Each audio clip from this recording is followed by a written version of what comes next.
Right, we're here today to do this very old Derby stone floor. It's very old. It's more than 200 years old, and it's been sealed with lac and all sorts of things. We're here to strip the whole floor and clean it up and take it back to the original colour, and we'll show you what it looks like when it's done. But you can see it's really bad everywhere. We'll show you the result when it's finished, okay?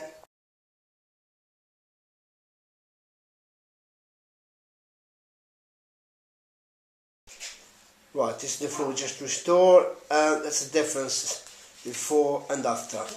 Still wet, but it's a lot better than before. That's how it is. A lot different now.